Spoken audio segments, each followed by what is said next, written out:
A fresh diplomatic dispute has broken out between China and Taiwan. The Taiwanese government has criticized China's remarks, which stated that Taipei does not have a president.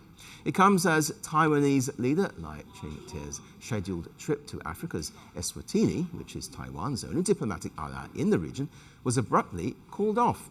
This as 3 African countries, Seychelles, Mauritius and Madagascar, revoked permission for his aircraft to fly over their territories, making this the first time a sitting Taiwanese president has been forced to alter his overseas diplomatic plans for this reason. While reacting to the development, Taiwan says it's time its politicians gave up any remaining illusions they may hold over the Chinese Communist Party. The Taiwan Affairs Office of China says that Taiwan has no president, and their Ministry of Foreign Affairs has said something similar. That shows their position is very clear. They just didn't spell it out so plainly in the past.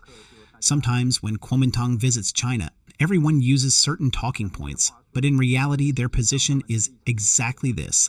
They do not recognize the existence of the Republic of China. The Republic of China has no president. That's how they see it. Taipei has accused Beijing of exerting coercion on multiple fronts, including economic pressure, to force these countries into blocking President Lai's route. Now, China, which has always considered Taiwan to be part of its own territory, denied the accusation, but didn't express any remorse. It also heaped praise on the African nations for following the One China policy.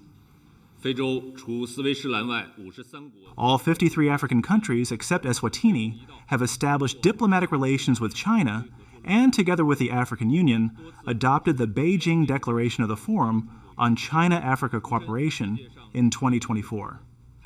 They have repeatedly stated their firm adherence to the One China principle, reiterated that there is only one China in the world, that Taiwan is an inseparable part of China's territory, and that the government of the People's Republic of China is the sole legal government representing the whole of China.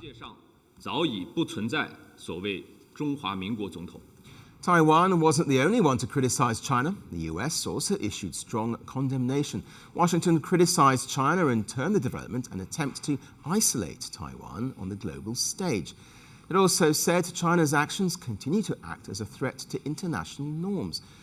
China has consistently ignored any international intervention in the Taiwan issue. Beijing claims that the sovereignty over Taiwan is an internal matter and that it can forcefully annex the territory at any point.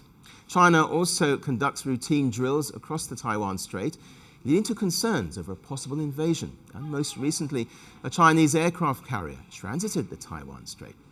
Taiwanese Defense Ministry said the Chinese carrier passed through the strait while its armed forces maintained close and continuous surveillance throughout. Now, the recent trip cancellation incident highlights Beijing's growing efforts to limit Taiwan's global engagement and diplomatic space. So, as China tightens its grip on global diplomacy, Taiwan's international space appears to be shrinking further. How Taiwan reclaims its position is a challenge it will have to face both now and in the future. The world moves fast. Power shifts, unexpected developments, changing alliances. Every day brings a new headline.